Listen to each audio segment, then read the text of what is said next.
Bonjour, bonjour à tout le monde en ligne. Je commence à dire mes bonjours pour la rediffusion. J'ai jamais personne de connecté dès le départ, mais on va alimenter un petit peu en attendant que les gens se connectent. Donc, si vous ne me connaissez pas, mon nom est Arielle Cloutier. Donc, je suis artiste peintre, professeur et aussi gérante dans la boutique. Donc, j'ai plein de chapeaux. Chez Pinceau, je suis un peu partout. Donc, voilà. Fait que ça sera pas bien long, là, c'est la porte ouverte de Noël, fait qu'on est dans un esprit super festif, c'est vraiment le fun, là. Tout le monde est de bonne humeur, on a des beaux projets, fait que ça devrait pas... je vais attendre que les gens se connectent un petit peu, puis on va démarrer le tout. Fait que moi, je vais vous présenter en fait mon dernier projet, donc c'est une toile 18 par 18, et que j'ai intitulé Souvenirs de Noël. Donc, c'est vraiment en fait basé sur mes souvenirs d'enfance que j'ai voulu rendre hommage. Donc, j'ai voulu rendre hommage à ma mère qui se peint tout le temps avec un chapeau comme ça. J'avais même encore ce chapeau-là. Son chapeau de cuillerette. Fait que c'est ça. Fait que il y en a avec qui j'en parle, puis on est comme pas. Ça va que je suis pas la seule à avoir ce genre de souvenirs-là, mais de se promener des soirées, à juste faire le tour. Du village ou faire les rues pour aller voir les décorations de Noël de tout le monde. Puis on s'émerveille devant les lumières de Noël. C'est tellement agréable. C'est vraiment des beaux souvenirs. Donc, c'est une toile qui est entièrement peinte à l'acrylique. Comme je disais, c'est une toile 18 par 18. Et c'est un projet qui est disponible en patron. Il n'est pas disponible en cours en ligne, malheureusement. Mais ça se fait très bien, honnêtement. C'est quand même... je vous dirais que c'est les sapins, là, que... C'est pour ça que je fais la démo des sapins. Des fois, ça demande un petit peu plus de laisser aller là, pour faire les branches. Fait que c'est justement pourquoi j'ai décidé de vous faire cette démo-là aujourd'hui. Parce que je ne pouvais pas vous mettre le croquis de chaque branche dans le patron. Chaque branche est un coup de pinceau. Fait que vous ne serez pas capable de faire comme moi. Comme moi, chaque arbre que je fais sont tous un peu différents. C'est correct comme ça. Ça amène des sapins un peu uniques à chaque fois. Ça crée une diversité qui rend le tableau plus intéressant. Fait que ça ne sert à rien de faire des lignes de chaque branche du sapin. Ça va être moins beau en réalité quand vous allez essayer de le peindre. Donc, voilà, je vais attendre un petit peu. Je vais attendre, il y a 4 personnes connectées. On va attendre un petit peu, je vais souvent répéter mon message. C'est pas long. Mais merci beaucoup pour tout le monde qui est là dans la salle. C'est vraiment précieux. C'est le fun quand on n'est pas tout seul avec le iPad. Oui, c'est ça. Bonjour, bonjour Olivette. Et je vais juste attendre un petit peu avant de débuter la démo. Fait que ça ne sera pas bien long. Puis sinon, on se le fait souvent demander. Mais oui, toutes les démons. Mon Dieu, il y a de la grosse construction à côté. C'est ça. On se fait souvent demander, mais oui, toutes les démonstrations, les portes ouvertes, donc toutes les démonstrations d'aujourd'hui vont être disponibles en ligne et elles sont disponibles en rediffusion. Autant sur notre page Facebook que notre page YouTube. Donc, si jamais vous en avez manqué une ou si jamais vous voulez revoir une de vos démos favorites, ben elles sont là. On a commencé à faire ça pendant la pandémie et on les a toutes conservées. Hein. Fait qu'il y a des heures et des heures de vidéos, là, des heures de plaisir. Fait qu'hésitez pas, c'est ça. N'hésitez pas à fouiner sur notre chaîne YouTube ou notre page Facebook. Là. On a énormément de conseils et de techniques et de projets, plein d'idées. On est une boîte à idées. Bonjour Maryse. Il y en a 8. On commence. On va commencer? C'est bon. Fait qu'on va tourner l'iPad. Donc, je vais vous faire la démo des sapins. OK, parfait. Fait que moi, je n'ai pas refait tout mon projet. Je voulais vraiment vous montrer la technique de sapin. Parce que ça fonctionne sur n'importe quel fond que vous avez. Vous n'êtes pas obligé d'avoir... on pourrait partir du blanc aussi. Ce qui est bien important, moi, dans mon projet, je suis rendue accro à ce produit-là. On dirait que j'ai de la misère à travailler ça. C'est vraiment... c'est la pâte texture légère de Demco. Donc, ce que j'ai fait, c'est que j'en ai appliqué de manière très simple, là, juste égale sur ma toile, une couche mince. Mais quand je dis une couche mince, c'est que je veux vraiment remplir bien mon grain de toile. Je veux pas voir la toile. Fait que faut que j'aille assez épais de pâte quand même pour tout recouvrir la toile. Je veux pas avoir de trous. Puis moi, je travaille avec une grosse, je ne l'ai pas amenée aujourd'hui, mais je travaille avec une spatule, là, elle est longue comme ça, c'est pas compliqué. Pour les gâteaux, une spatule à gâteau. Fait que ça va super vite. Fait que ça laisse moins de coups de pinceau aussi, hein. De pinceau, de spatule. C'est ça. Donc, qu'est-ce qu'elle a de particulier si vous la connaissez pas? C'est une pâte qui absorbe énormément. Fait qu'on est capable de faire plein d'effets style aquarelle sur notre toile, en fait sur la pâte, parce que c'est elle qui va absorber l'eau. Fait qu'on est capable de travailler en la vie, on est capable de faire toutes sortes d'effets. Je suis capable de garrocher de l'eau, puis d'avoir plein d'alvéoles qui vont se créer. Donc, il y a toutes sortes d'effets qu'on peut faire avec ça. Mais ça nous prend un après, quand on veut le travailler comme ça sur toile, ça nous prend un après qui absorbe. Puis la pâte texture légère, moi, c'est une... Il y a plusieurs produits, là, mais elle, c'est une de mes préférées. T'es avec une spatule. Oui, t'es ça avec une spatule. Ça ressemble à du crémage à gâteau. Okay. C'est vraiment... c'est ça, la spatule à gâteau avec le crémage à gâteau. La légère est quand même dans les plus rapides à sécher. Mais je te dirais, moi, c'est sûr, je prends mon temps quand je fais mes projets. Souvent, je prépare mes toiles puis je la laisse sécher 24 heures. Si tu veux le faire pendant un atelier, tu pourrais.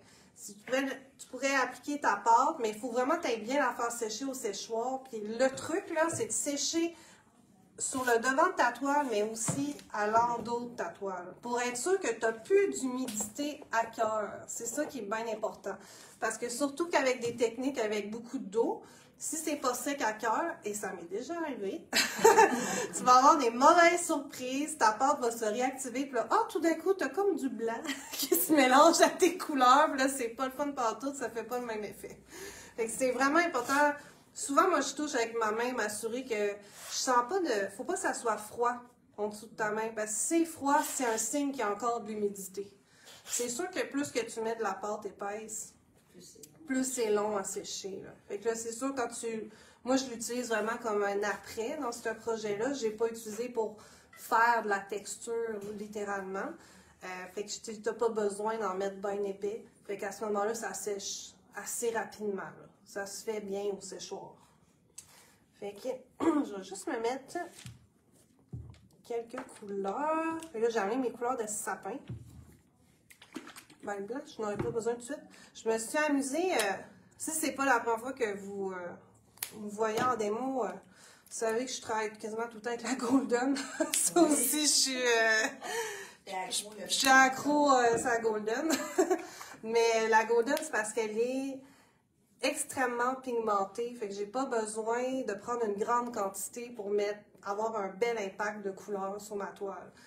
Des fois, je travaille avec juste ça sur mon pinceau. C'est de l'acrylique. Moi, je travaille avec... Golden, ce qui est de particulier, c'est qu'ils ont... Oups, j'ai un cheveu. C'est qu'ils ont toutes sortes de gammes de peinture acrylique. Ils ont la Heavy Body, qui est vraiment épaisse. Ils ont la fluide, ça, c'est la fluide. Puis ils ont même la High Flow, qui est liquide comme de l'eau. Fait que la High Flow, si tu veux avoir des belles couleurs intenses, puis tu veux faire des effets très aquarelle ou encre, mais tu peux travailler avec celle-là. Parce qu'aussitôt que je dilue, même si elle a un pigment fort, aussitôt que je dilue ma fluide avec de l'eau pour lui donner une texture d'encre, ben ça pâlit ma couleur, veux pas. Parce que je rajoute de l'eau dedans, fait que j'ai moins de pigment. C'est comme je l'étire en réalité. Alors que la High Flow, elle a déjà la bonne texture, elle est déjà liquide comme de l'eau. Fait que tu peux avoir des noirs, là, purs. C'est ça, tu sais. Alors que si je mélangeais de l'eau avec mon noir, j'aurais des gris. C'est un peu ça, là, la différence. Fait que rendu là, pour la texture de l'acrylique Golden que tu utilises, ça dépend de ce que tu veux faire. Il faut magasiner dans ce sens-là. Je sais qu'il y en a qui aiment ça savoir les couleurs. Là.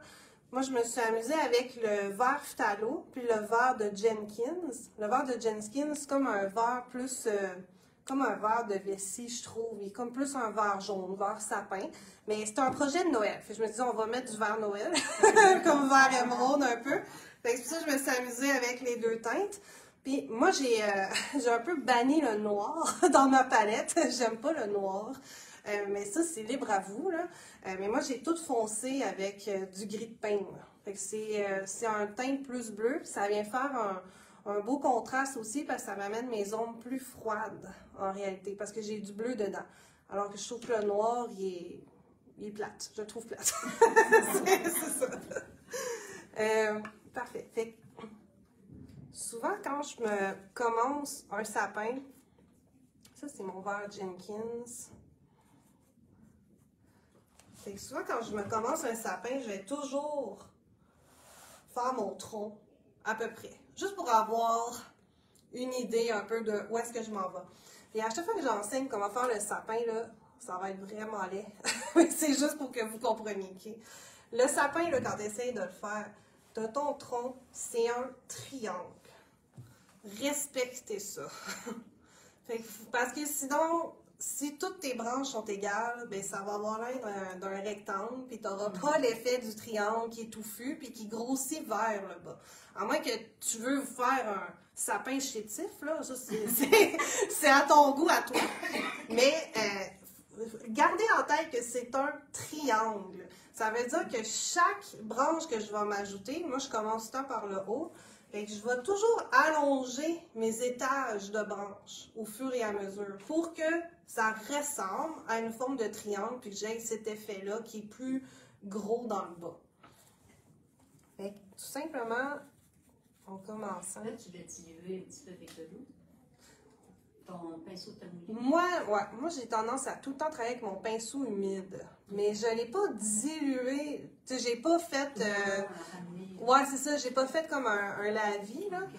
Mais moi, je travaille tout le temps avec mon pinceau humide parce que je trouve que ça garde mieux mes poils ensemble. C'est pour ça. C'est juste. À moins que je veuille faire des effets de brossage, là, je vais pas mouiller mon pinceau. Mais autrement, moi, j'ai cette habitude-là de faire ça. Fait que.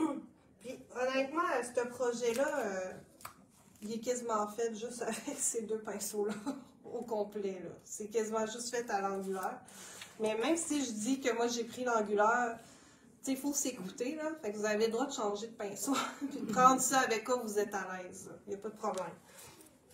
Donc, ce qui est le fun de l'angulaire, c'est que j'ai une pointe.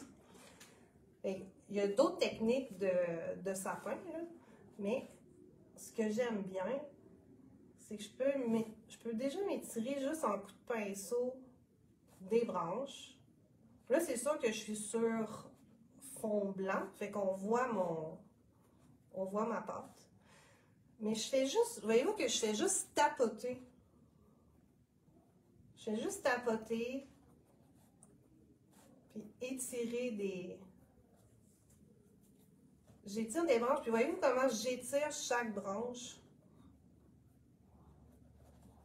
Puis je la fais toujours un peu plus longue que ma précédente. C'est vraiment, il faut voir que c'est des étages. Puis je respecte mon idée de triangle.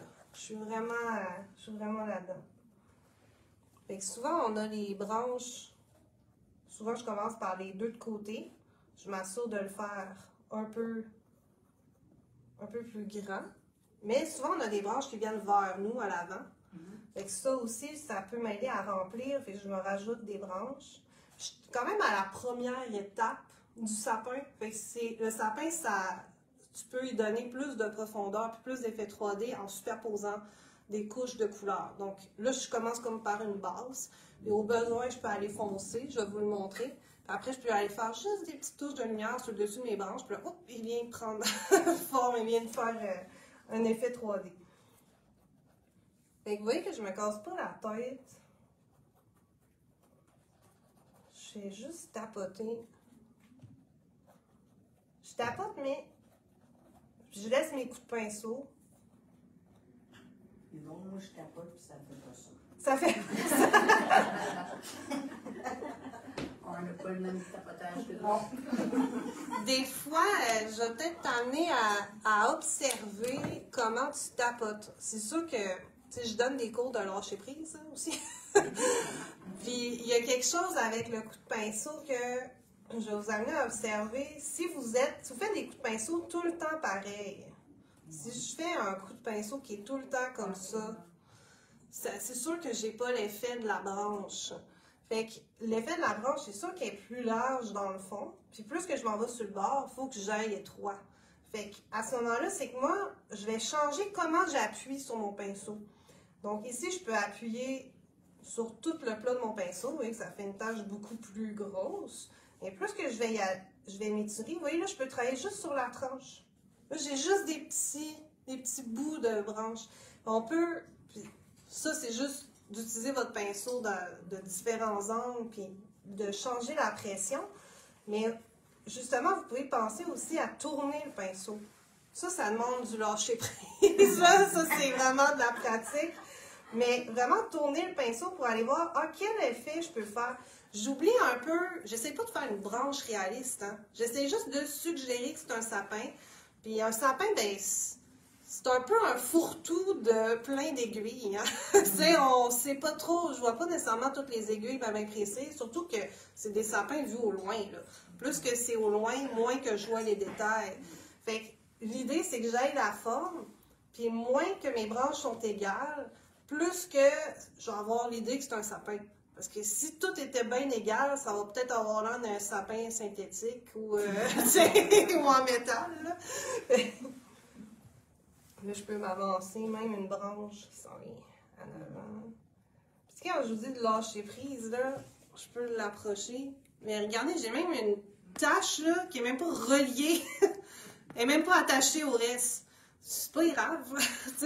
L'idée, c'est juste de suggérer le sapin et d'avoir du mouvement. C'est ça qu'on veut. Puis si c'est pas assez rempli, que j'ai trop de trous, ben, je peux venir remplir, mais des fois, il faut avoir confiance. Quand on va y mettre la lumière, des fois, ça va faire partie de notre lumière. Puis là, ce que je voulais vous montrer, ben, je vais le refaire une deuxième fois. Oh, il m'a fermé. C'est que pour essayer d'avoir des sapins un peu plus flous dans mon arrière-fond, j'ai fait rapidement plusieurs sapins, mais je les ai pas toutes faites d'une claque. J'en ai fait comme 2, 3 maximum. Après ça, je suis venue avec un petit vaporisateur tout simple, rempli d'eau. Fait que vu que je suis sur une pâte qui absorbe, mais j'ai pu rajouter de l'eau. Il est neuf. OK. Là, c'est sûr que j'ai parlé en même temps, fait que je sais pas s'il va réagir beaucoup. Ouais, il réagit moins. Sinon, je vais vous en refaire un à côté. Mais quand je mets de l'eau, parce que là, il a commencé à sécher. Mais quand je mets de l'eau, c'est que ça étire, ça va créer des trous, en fait. Puis ça va rendre plus flou mon sapin. Fait, une autre manière que tu peux faire, si jamais tu es dans un cours et tu jases beaucoup, là, pour aider à ce que ça sèche moins rapidement, on pourrait aussi juste mouiller notre surface. Fait que plus que tu as de l'eau, plus c'est long à sécher. Plus que tu as épais de peinture, plus que c'est mouillé, plus que c'est long à sécher. C'est vraiment une règle de base. Fait qu'admettons, je vais plus vite.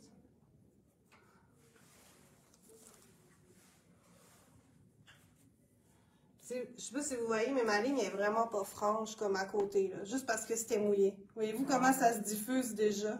C'est ça qui se passe avec la pâte. Fait que si je commence je vais faire un petit point. Puis là, vous voyez, il va devenir super flou.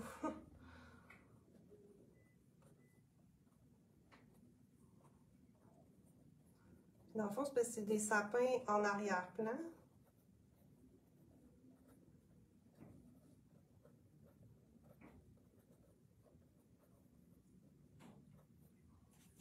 Tu as pris les mêmes couleurs.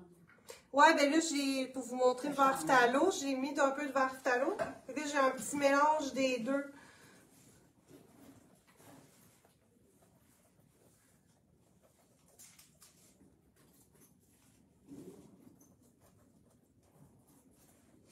Puis vous voyez que parce que j'ai de l'eau, à chaque fois que j'ai de l'eau, là, ça va pâlir mes couleurs. Ça les diffuse, puis là, ma pâte, elle l'absorbe. C'est vraiment ça qui se passe. Fait que vous voyez comment, là, j'étais pure, j'avais pas d'eau en dessous, puis c'était super foncé, là. Puis je mets pas plus de peinture dans mon pinceau, tu sais, c'est vraiment l'eau qui rend ça... c'est l'eau qui diffuse puis qui pâlit mes couleurs. Mais vous voyez, tout ça, ça fait pas le même effet, pas en tout. Plus ça, j'ai peut-être un peu moins l'idée du triangle. C'est sûr, ça se diffuse en même temps. Fait que plus que je vais avoir de l'eau, plus que ça va être pâle. Je vais allonger ça. C'est ça qui fait flou en arrière. Oui, c'est ça. Si tu avais été peu mouillé sur celui de gauche, est-ce qu'en mettant le push, il aurait fait autant de... Non, c'est ça, il fait... Attendez, je vais vous en faire un tout petit, là, pour que vous voyez. Mettons ici, je suis pas mouillée.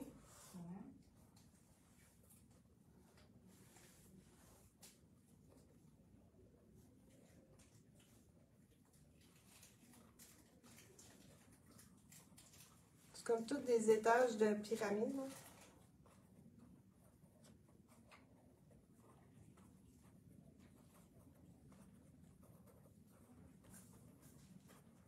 Mettons que je fais juste ça. Voyez-vous comment il réagit tout de suite? Ouais. C'est ça. Bien comme rien. Fait que c'est ça que je dis qu'il faut pas que tu le fasses. Faut pas que tu Là, ici, j'ai trop parlé, là. Fait que ça a eu le temps de sécher. Mais quand tu le fais rapidement, mais c'est ça, tu es capable de vraiment donner un aspect flou. Fait que la première étape, c'est vraiment de jouer un peu avec tes deux verres. Puis il n'y a pas de recette, là, de tel verre à telle place. L'idée, c'est d'avoir des nuances. Fait que c'est de jouer intuitivement avec les teintes. Puis une fois que c'est sec, c'est facile d'aller... lui, il est tout sec, sinon je vais l'éponger. Je vais vous montrer... Ça aussi, c'est un autre truc, hein, pour aller chercher de la lumière quand c'est mouillé. Vous voyez que je retire de la couleur, là. Fait que ça, avec un essuie-tout, vous pourriez faire ça aussi. T'sais, même lui, si je vais aller chercher... Il est peut-être trop mouillé, là, mais... Je peux aller chercher du plus pâle juste en épongeant.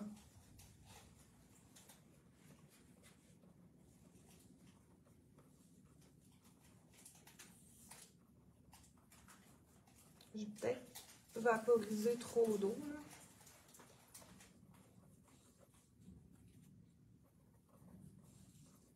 Mais c'est ça, c'est le fun de suggérer des sapins en arrière-plan. Puis moi, je me suis amusée justement autour du sapin, là, ici. Justement, c'est mes couleurs qui étaient parties en délavé. Puis j'ai juste épongé avec mon essuie-tout pour aller chercher le blanc. Fait que j'ai pas de blanc, là, ici. C'est juste ma couleur qui est diluée. C'est mes verres qui sont dilués. Puis je suis venue éponger comme je fais là, avec mon essuie-tout. Je suis allée me chercher la lumière, comme ça.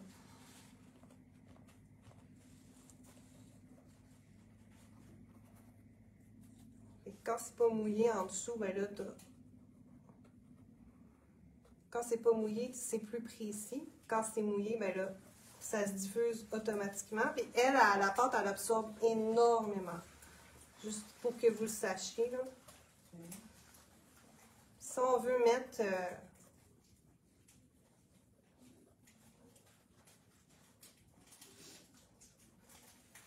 je vais juste le finir.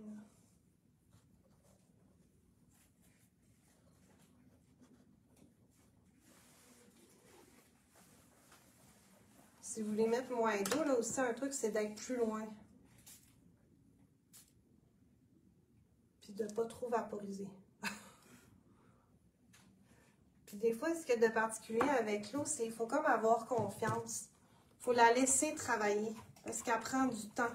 Il y a des projets là que je la laissais travailler toute la nuit. J'en revenais le lendemain, puis j'avais des surprises. Là, il y avait des bouts qui étaient vraiment plus pâles parce que là, je vous explique juste le principe de l'eau, mais si j'aime faire des gouttes comme ça, là, où j'ai beaucoup d'eau, mais ça va, en séchant, là, ça va devenir un cercle quasiment blanc. Ça va devenir très pâle. Fait que plus que tu as épais d'eau, plus que ça va sécher pâle. C'est vraiment la logique. Mais ça, tu peux t'amuser puis créer des effets, tu vois, très facilement, là. C'est pas grand-chose. C'est juste d'écabousser de l'eau. Ça peut créer toutes sortes d'alvéoles. Là, ce que je vais vous montrer... Admettons, j'ai retravaillé le premier sapin. Moi, mon sapin que j'avais fait en vraiment le roi de la forêt, là, autrement dit. Lui, ben, je le voulais vraiment Noël, fait que je l'ai fait entièrement avec le verre phthalo. Fait que j'ai pas vraiment mis de verre Jenkins dedans. Je voulais vraiment le différencier, là, que c'était l'arbre de Noël. Fait que si je veux... fait que si je veux aller agrémenter un petit peu plus mon premier sapin, moi, je commence tout le temps par les ombres. C'est pas compliqué, là. C'est tout le temps ça que je fais. Fait que je vais rajouter un peu de foncé avec mon gris de peigne, qui est un peu plus bleuté. Fait que ça m'amène une profondeur. Ça amène une teinte plus froide aussi, parce que c'est bleu. C'est carrément bleu. Et je peux aller travailler à faire ressortir des branches. Puis je vais le placer. Je sais pas si je suis trop... Faudrait quasiment que je m'amène une table qui surélève. Fait que quand je place mes ombres, là, je vais aller les placer vraiment en dessous des branches. Je vais pas aller en mettre partout. Tu sais, l'importance de rester en coup de pinceau, c'est vraiment pour donner du mouvement. Parce que si je viens mettre une ombre comme ça, là, ça fait pas beau, là. Fait que c'est vraiment important de rester en coup de pinceau puis de juste tapoter. C'est ça qui amène du mouvement puis qui amène de la texture aussi dans votre sapin sans faire toutes des épines au liner une par une. Il y a moyen de suggérer le sapin sans faire quelque chose de super réaliste, là, réaliste photo, comme on dit.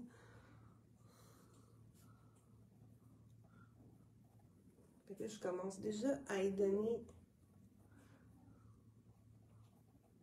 Puis tu sais, la branche qui est comme vers nous, ben c'est tout le temps.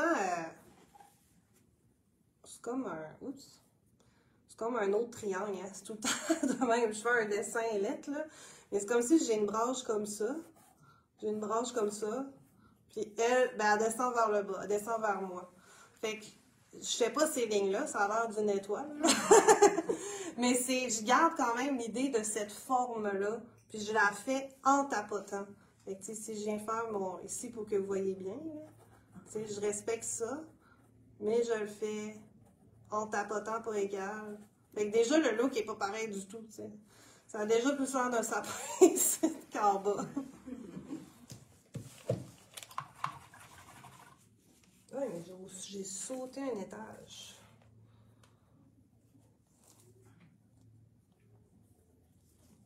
Comme ça. À peu près comme ça. De profondeur. J'y donne, ouais, c'est ça, j'y donne en profondeur. Puis là, ça va être vraiment quand je vais venir avec mon pâle, que là, il va vraiment ressortir. Fait que, moi, dans les sapins, dans le sapin que je voulais vraiment illuminer, j'ai été avec du blanc teinté de jaune, parce que je voulais avoir une lumière chaude. Fait que j'ai été simple avec un petit blanc teinté. Mais en arrière, tu vois, j'ai pas été avec du blanc pur. Je voulais les garder très au loin, puis qu'on les voit pas beaucoup. Et je peux faire un peu la même chose, juste pour vous montrer. Fait que, en réalité, ce qu'il y a de particulier, là, c'est... Il y a quelque chose de la psychologie, de la perception là-dedans. Mais souvent, ça va avoir de l'air la teinte très foncée sur la palette parce que tout est blanc autour. Mais quand je vais venir le mettre sur mon sapin, ça va être très pâle en réalité. Même si c'est foncé sur ma palette. Et ce que je vais me faire, c'est que je vais me faire un vert plus pâle. Là, j'avoue que j'y vais... très intuitivement. Là. Moi, je fais tout le temps des petits mélanges, puis je teste mes couleurs. Puis vous avez le droit de tester vos couleurs sur votre toile. C'est de l'acrylique, on peut remettre de la peinture par-dessus, hein, si jamais vous n'aimez pas la couleur. Souvent, là, j'ai des élèves qui ont peur d'aller tester les couleurs sur la toile, mais juste faire un petit point, là, ça va pas déranger ton résultat final. Tu as le droit d'aller l'essayer. Là, tu vois, il est peut-être un peu trop foncé, on ne le voit pas assez.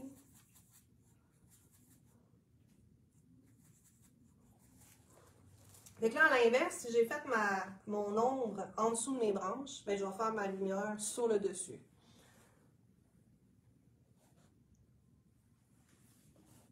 Là, c'est sûr que si j'avais un fond, on verrait plus.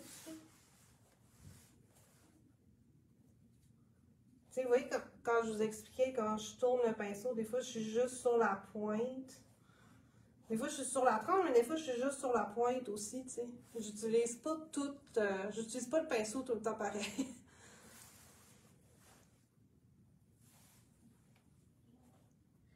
Puis l'idée, c'est quand tu viens mettre de la lumière sur le dessus, il faut pas que tu caches tout non plus. Il faut que tu laisses des trous. C'est juste des accents de lumière qu'on vient mettre. Tu peux le penser comme... tu peux essayer d'imaginer le sapin que ça neige sur ses branches, tu sais.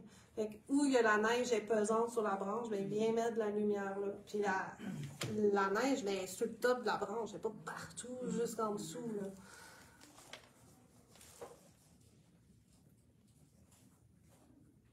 Puis je suis tout le temps à tapoter.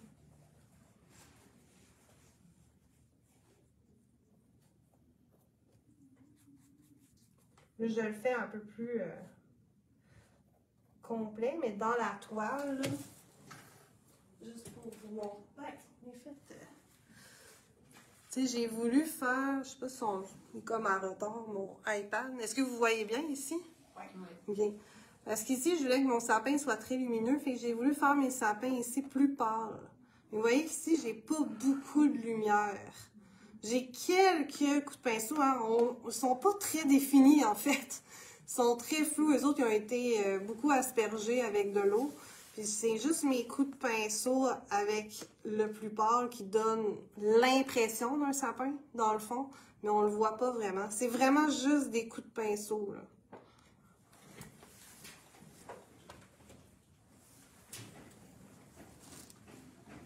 Donc, quand ça commence à sécher, je mets un peu d'eau. Ouais.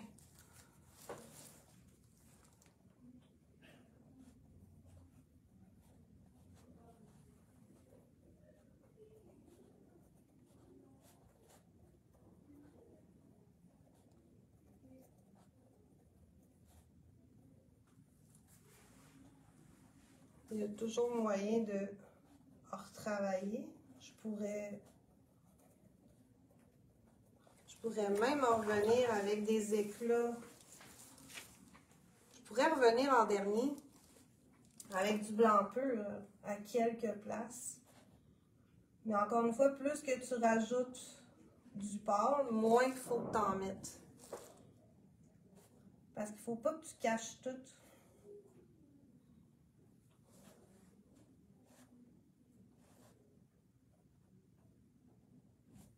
Fait que je travaille vraiment de plus en plus sur ma tranche, puis sur la pointe de mon pinceau.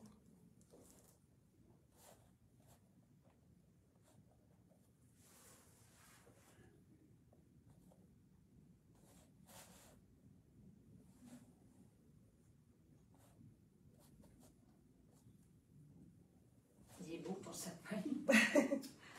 Il prend forme, hein? Mais c'est vraiment, vous voyez que c'est vraiment la superposition des couleurs. Tout est suggéré, là. Je vous inviterai tantôt pour ceux qui sont dans la salle. J'essaie de le montrer proche à la caméra, là. Mais si vous venez le voir de proche, il n'y a rien de précis, là. C'est que des coups de pinceau. Il n'y a vraiment pas... Pas sûr que non, ça va donner ça. Mais sinon, Carole, moi, c'est... Tu te sors un carton, tu te pratiques. C'est ça.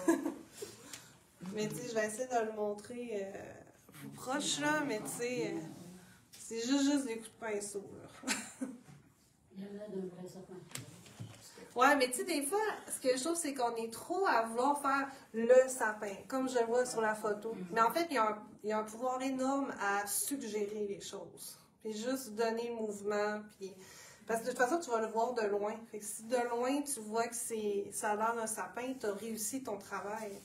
On n'est pas obligé de voir toutes les détails. Ça fait pas de triangle, là.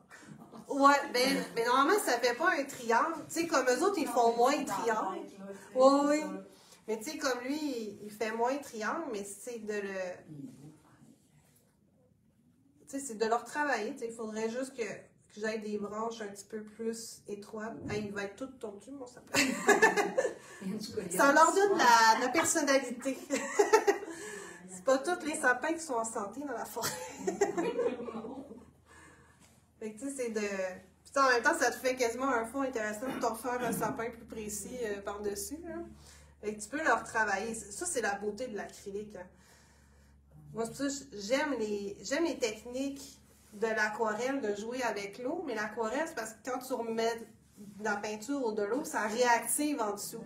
Fait que la beauté de l'acrylique, c'est que tu es capable de faire des effets aquarelles, mais quand tu travailles par-dessus, ça bouge pas. Fait que tu es capable de superposer puis superposer à l'infini comme tu en as envie. Fait que c'est facile de corriger.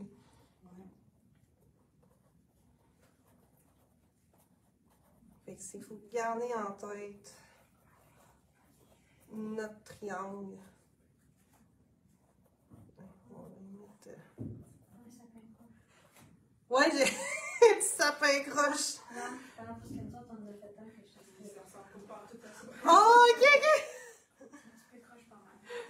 En nature, ils sont pas toutes droites. Non, elles sont pas toutes droites, c'est ça. Dans ça, tu dis, il y a de la personnalité, mon sapin. Tu peux y conter toute une histoire. Il y a eu un coup de vent.